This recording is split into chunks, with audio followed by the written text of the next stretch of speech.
नमस्कार, मैं हूं अशोक श्रीवास्तव और हमारे खास कार्यक्रम पूरा सच में आपका स्वागत है।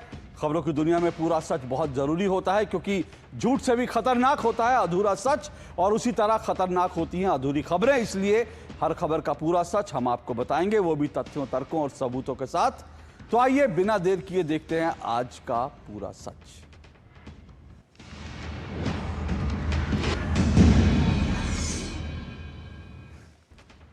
लोकतंत्र के सबसे बड़े मंदिर यानी संसद के बाहर आज राजनीति का सबसे निचला, घटिया और शर्मनाक स्तर देखने को मिला।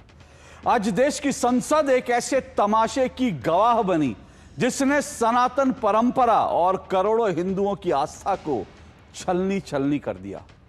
पूर्णिया से सांसद पप्पू यादव ने राजनीति चमकाने के लिए, खुद फुटेज लेने के लिए पवित्र भगवा चोले का स्वांग रचा। वो साधु का वेश धरकर आए और राम मंदिर के चढ़ावे का बहाना बनाकर संसद परिसर में सनातन धर्म को अपमानित करने की कोशिश की। लेकिन शर्म की बात यह रही कि इस भद्दे ड्रामे में, इस नौटंकी में नेता प्रतिपक्ष राहुल गांधी समेत विपक्ष के तमाम बड़े चेहरे बराबर के भागीदार बन गए। ऐसे में सवाल उठता है कि क्या राजनीति में विरोध दर्ज कराने के लिए अब सनातन और भगवा ही सबसे आसान निशाना बन चुका है? क्या पप्पू और राहुल गांधी जैसे नेताओं में किसी और मजहब का मजाक उड़ाने की हिम्मत या उनकी हैसियत है? क्या भगवा पहनकर साधु संतों का उपहास उड़ाने वाले किसी भी पप्पू में जालीदार टोपी लगाकर, किसी मौलवी और सफेद वस्त्र पहनकर किसी पादरी का मजाक बनाने की हिम्मत है? इसलिए आज हम आपको राजनीति में आई इस सनातन विरोधी पप्पू वाली सोच का पूरा सच बताएंगे। तो आइए बिना देर किए देखते हैं पूरा सच पूरे विस्तार के साथ। संसद के मानसून सत्र के 10वें दिन आज एक शर्मनाक विवाद सामने आया, लेकिन इस विवाद की पटकथा संसद के अंदर नहीं बल्कि बाहर लिखी गई। संसद परिसर में बिहार के पूर्णिया से सांसद पप्पू यादव ने एक शर्मनाक अंदाज में विरोध प्रदर्शन किया।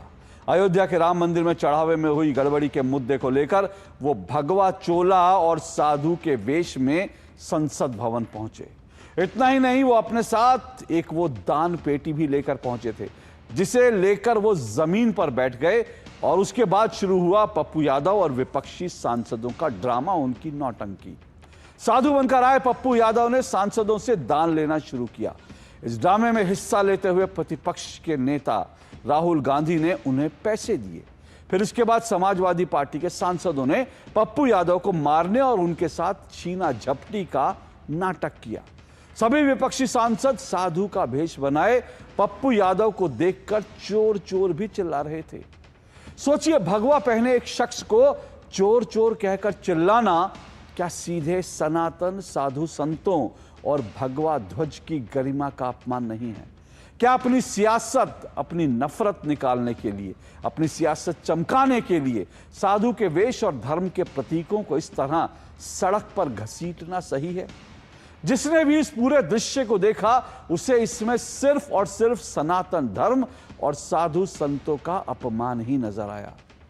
इस शर्मनाक घटना का संज्ञान लेते हुए लोकसभा अध्यक्ष ओम बिरला ने पप्पू यादव समेत प्रदर्शन करने वाले सभी सांसदों को हिदायत दी।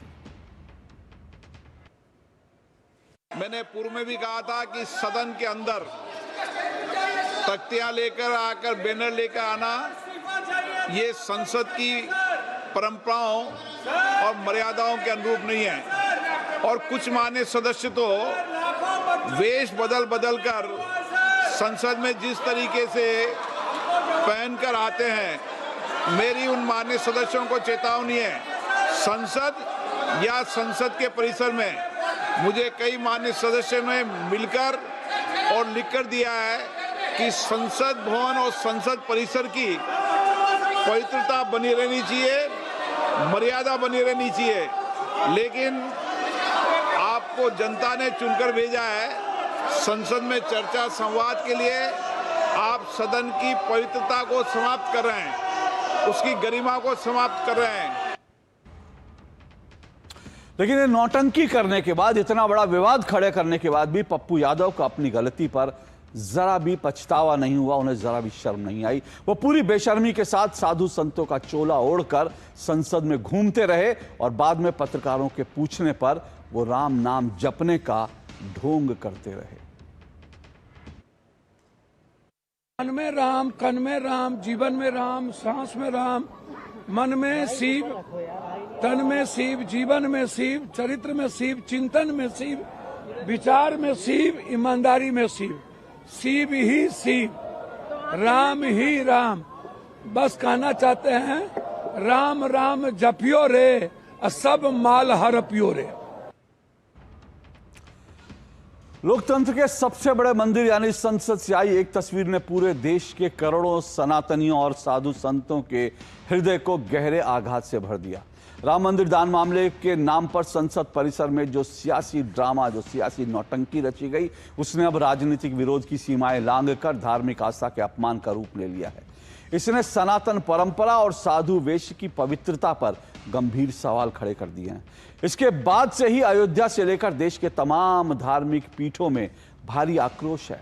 अखिल भारतीय संत समिति के महामंत्री स्वामी जितेंद्रानंद सरस्वती ने लोकसभा अध्यक्ष से पप्पू यादव पर सख्त कार्रवाई करने की अपील की है।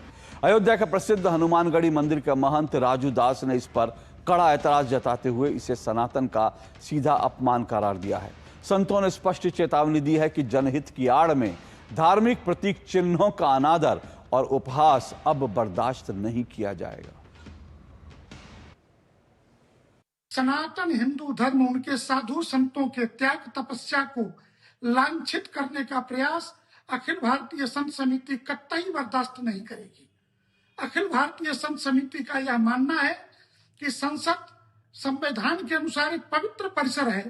इस पवित्र परिसर का उपयोग अगर राष्ट्र विरोधी, सनातन विरोधी और देश के बहुसंख्यक हिंदू समाज की भावनाओं को कुचलने के लिए, उनको अपमानित, लांछित करने के लिए पप्पू यादव जैसे अपराधियों के द्वारा किया जा रहा है, तो मैं महामहिम राष्ट्रपति महोदया और लोकसभा अध्यक्ष दोनों से यह मांग करूंगा कि ऐसे सांसदों की संसद सदस्यता बर्खास्त होनी चाहिए। देखिए, संसद भवन में साधु वेश में जिस प्रकार पप्पू यादव ने ये नाटक किया है संत बनने का, ये घोर निंदनीय है। सभी संत समाज इससे बहुत ही आहत हैं। जिस प्रकार का ये संत वेश बनाकर नाटक कर रहे हैं, ये इसको हमारे संत समाज कठोर शब्दों में निंदा करता है। ऐसे लोगों को माफी मांगनी चाहिए, नहीं तो संसद जो अध्यक्ष हैं उनको कठोर से कठोर कार्रवाई करनी चाहिए। आज दुर्भाग्यपूर्ण घटना देखने को मिला है संसद भवन में। माननीय सांसद के द्वारा क्या डेमोक्रेसी में, लोकतांत्रिक व्यवस्था में, प्रजातंत्र में इस प्रकार से सनातन का अपमान माननीय सांसद करेंगे?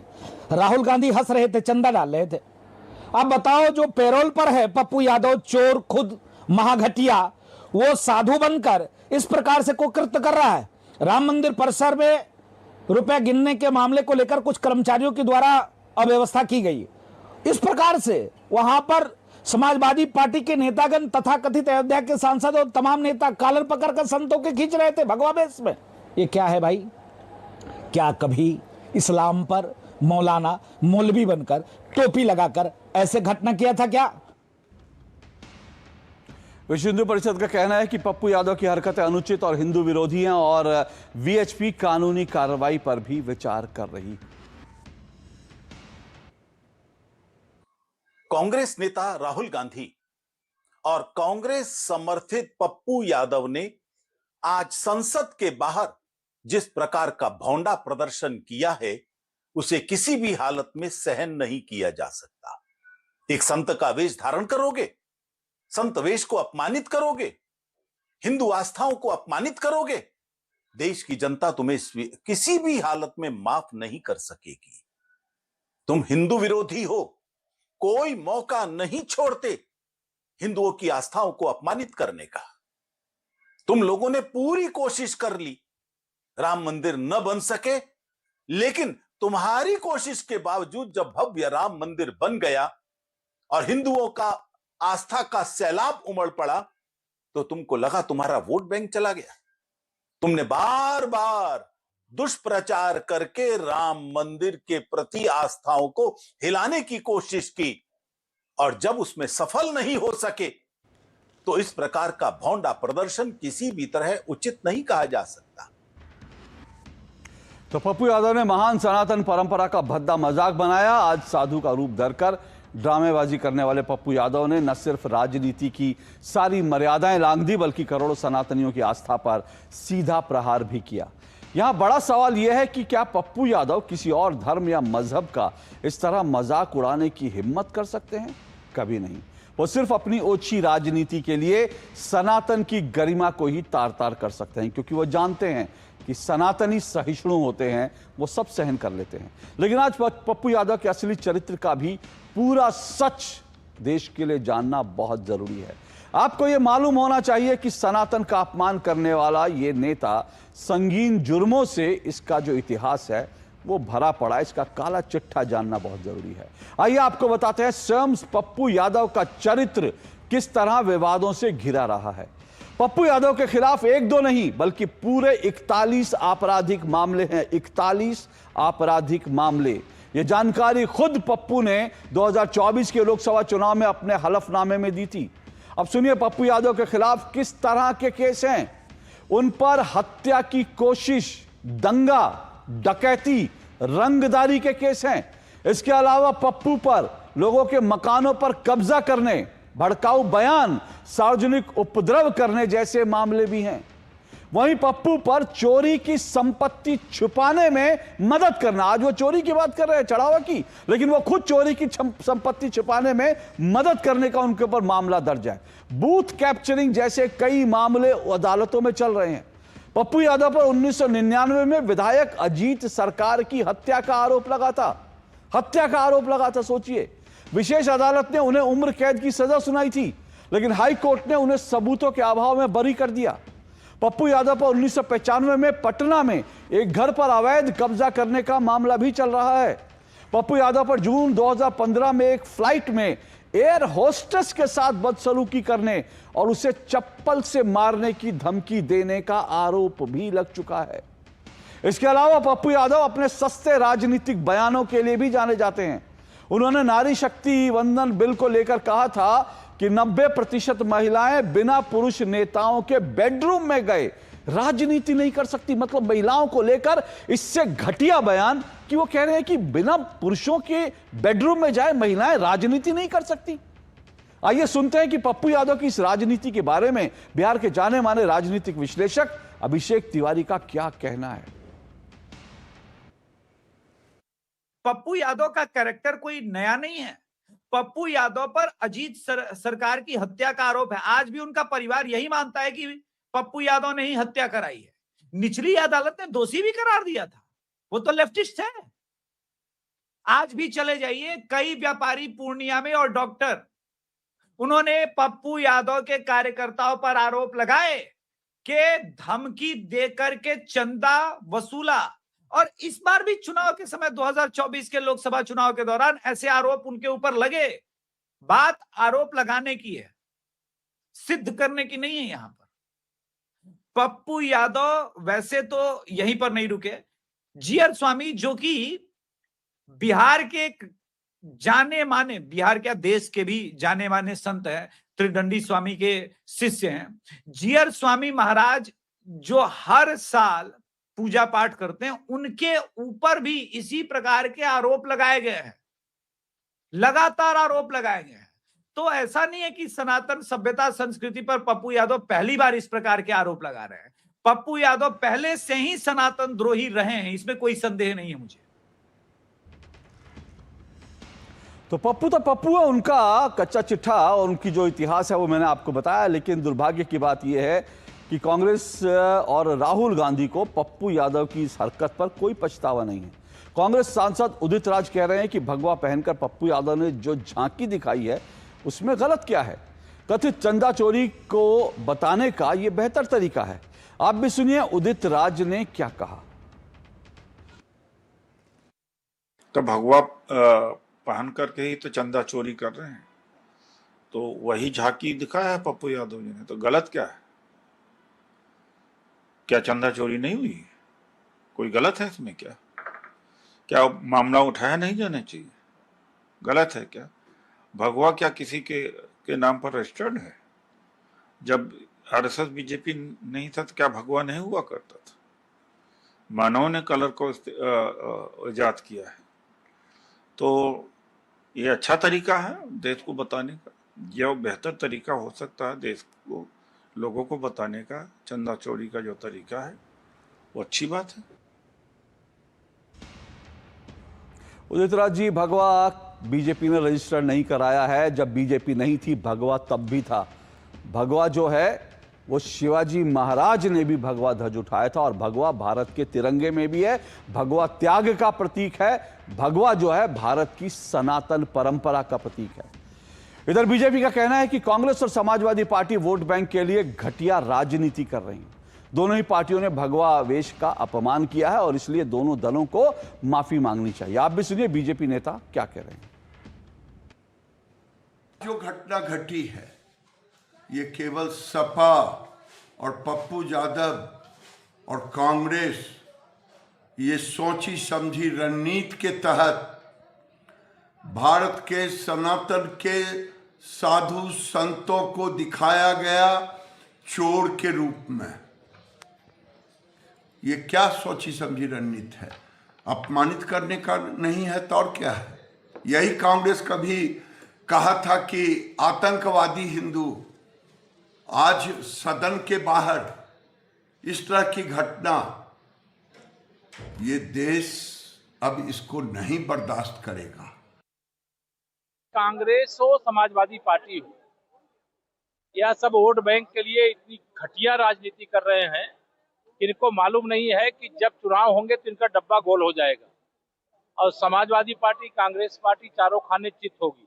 जिस प्रकार से भगवा वेश का अपमान करना, भगवान रामलला का अपमान करना और जिस प्रकार से पुजारियों का अपमान करना, हिंदू देवी देवताओं का अपमान करना, हिंदू आस्था का अपमान करना, यह काम आज कांग्रेस और सपा ने मिलकर के किया है। इसकी घोर भर्त्सना करता हूं और दोनों पार्टियों के राष्ट्रीय अध्यक्ष को तत्काल इस प्रकार के घटिया आचरण करने के लिए जो जिन लोगों ने भी प्रदर्शन में ऐसा किया है उनके खिलाफ कार्रवाई करें और देश से माफी मांगे।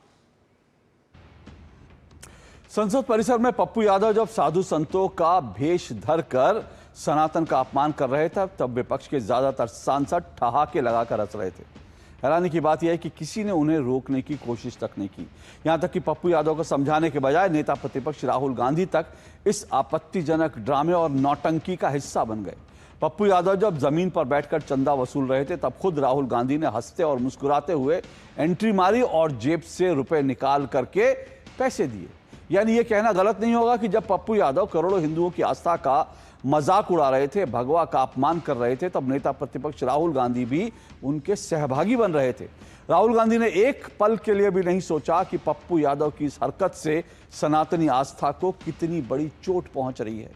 वैसे देखा जाए तो आज जो राहुल गांधी ने किया वो कोई नई बात नहीं है।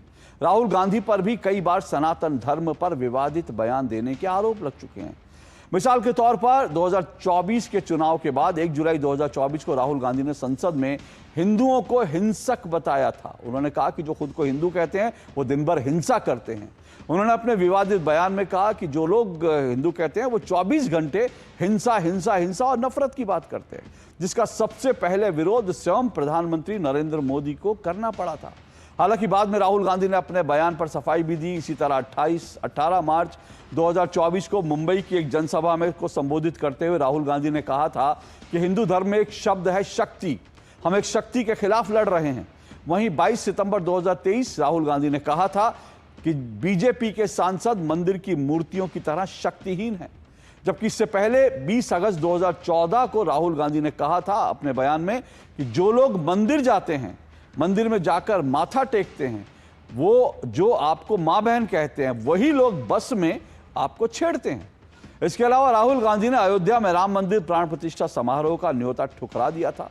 और तो और बाद में हरियाणा में चुनाव प्रचार करते हुए राहुल गांधी ने इस समारोह को नाच गाना करार दिया था। जो प्राण प्रतिष्ठा, भगवान श्री राम की प्राण प्रतिष्ठा का कार्यक्रम था, उसको उन्होंने नाच गाना करार दिया था। आप भी सुनिए राहुल गांधी का वो पुराना बयान। अयोध्या में मंदिर खोला, वहां अदानी दिखे, अंबानी दिखे, अमिताभ बच्चन दिखे, बॉलीवुड पूरा दिख गया, मगर गरीब किसान एक नहीं दिखा आपको। वहां पे डांस गाना चल रहा है, प्रेस वाले हाय हाय हाय कर रहे हैं, नाच गाना चल रहा है, डांस चल रहा है। ये ये रियलिटी है आपकी। और पूरा सच में वक्त एक ब्रेक का। ब्रेक के बाद आपको बताएंगे समाजवादी पार्टी का सनातन विरोधी इतिहास। मसाले स्वाद हुआ बेकार, MDH की हल्दी मिर्ची धनिया करे कमाल। ये रंग दे, ये खुशबू दे, ये तीखा, ये कम पड़े। क्या निराला MDH मसाला। घर में नया काम करवाया है, पढ़ी लिखी स्मार्ट बहू जो आई है। मम्मी जी स्मार्ट तो आप हैं, घर में दो लक्ष्मी एक साथ ले आई हैं। दो लक्ष्मी, एक घर में एक वहाँ ऊपर। PM सूर्य घर। ओ, सोलर भी तो घर की लक्ष्मी ही है, बिजली बिल जीरो जो कर देती है। स्मार्ट है बहू मेरी, सब ऊपर वाले की दया है मम्मी जी। PM सूर्य घर मुफ्त बिजली योजना का लाभ उठाएं, 78,000 रुपए तक की सब्सिडी भी पाएं। अब बिजली बिल होगा जीरो। हर घर सूर्य घर। हर जीत की शुरुआत होती है छोटे छोटे कदमों से, और हर छोटी तैयारी बदल सकती है पूरा नतीजा। क्योंकि मैदान हो या जिंदगी, छोटी से छोटी तैयारी ही देती है प्रोटेक्शन, और प्रोटेक्शन ही देता है भरोसा। जैसे LIC की बीमा लक्ष्मी, एक खास प्लान सिर्फ महिलाओं के लिए, जहां छोटी बचत दे बड़ी सुरक्षा, ताकि जिंदगी के हर मैदान में आप रहे हर पल के लिए रेडी। LIC बीमा लक्ष्मी, रखे हर पल के लिए रेडी। पापा फीस ज्यादा है। बेटा याद है बोनस के कुछ पैसे हमने दूसरे खाते में रखे थे। 2 साल से खाते में कोई लेन देन नहीं हुआ है, शायद इनऑपरेटिव हो गया होगा। तो अब बैंक जाके या वीडियो KYC से KYC अपडेट कराओ, खाता होगा एक्टिव एकदम फ्री। चलो कहाँ? एडमिशन कराने, खाता हुआ एक्टिव। RBI कहता है जानकार बनिए, सतर्क रहिए। जरा सोच के देखिए, आपके पास कुछ ऐसा है जो आपकी दुनिया बदल सकता है। जानते हैं क्या?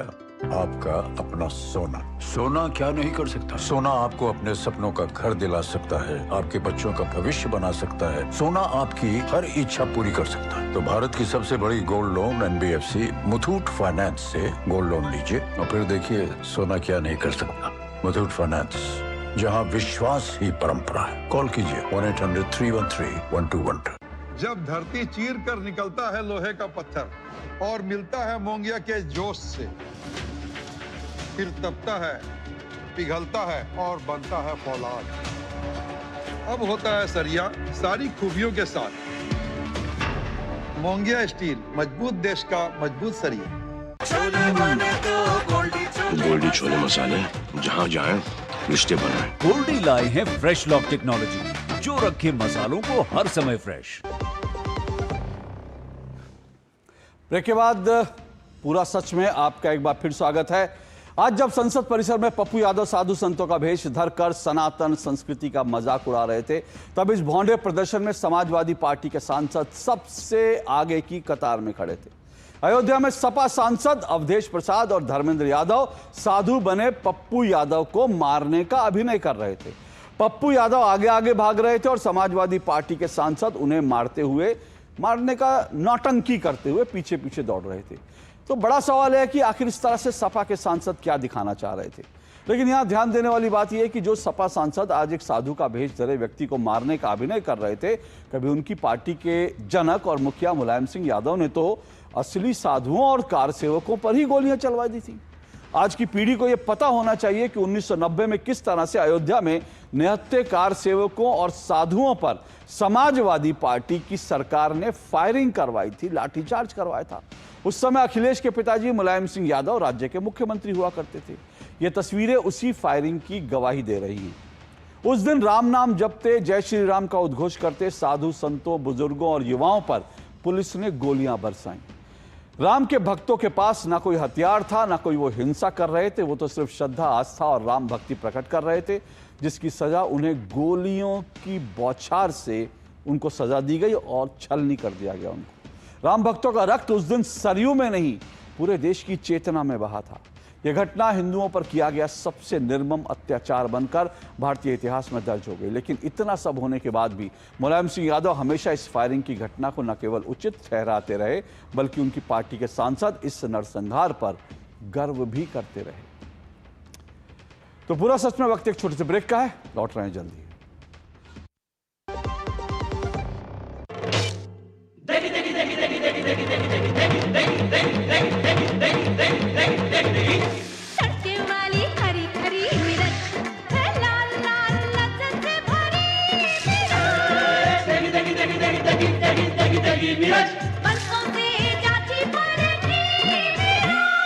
MDH की देगी मिर्च, देगी मिर्च का तड़का, अंग अंग फड़का। MDH की देगी मिर्च। हरियाणा, जहां कारोबार को मिलते हैं नए पंख। माननीय प्रधानमंत्री श्री नरेंद्र मोदी जी के मार्गदर्शन में मुख्यमंत्री नायब सिंह सैनी के नेतृत्व में ईज ऑफ डूइंग बिजनेस की नई इबारत लिखी जा रही है।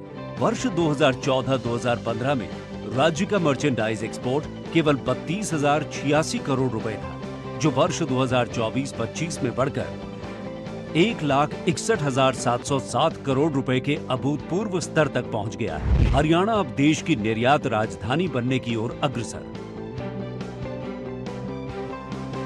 इन्वेस्ट हरियाणा पोर्टल पर 250 से ज्यादा ऑनलाइन सेवाएं, डीबीटी के माध्यम से सीधे लाभार्थियों के खाते में अनुदान, डिजी लॉकर और ई फाइलिंग की सुविधा। मुख्यमंत्री जी के डिजिटल विजन ने बनाया कारोबार को और भी आसान।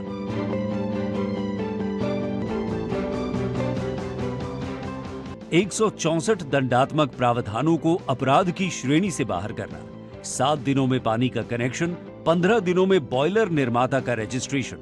मुख्यमंत्री जी के नेतृत्व में हरियाणा ने बनाया बिजनेस फ्रेंडली इकोसिस्टम।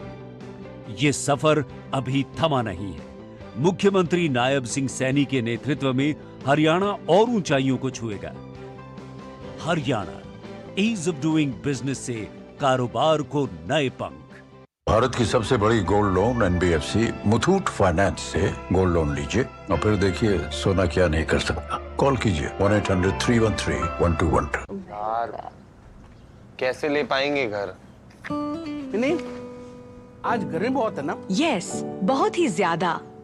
पापा, घर खरीदने की planning is not easy. Vini, long term savings का बेस्ट प्लान बताना। LIC protection plus plan.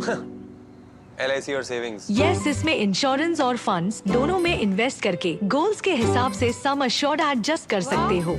LIC protection plus plan, future insured, growth assured. काम रुकना नहीं चाहिए, पर खुजली रुकनी चाहिए। इसलिए सपट डॉक्टर स्किन लोशन, काम चालू खुजली बंद। 128 सालों से दांत का आखिरी इलाज।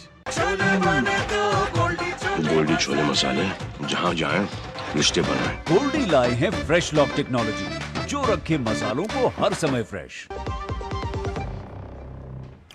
तो चलिए, आज पूरा सच में इतना ही। मुझे और मेरी पूरी टीम को दीजिए इजाजत। आपसे फिर मुलाकात होगी। फिलहाल नमस्कार।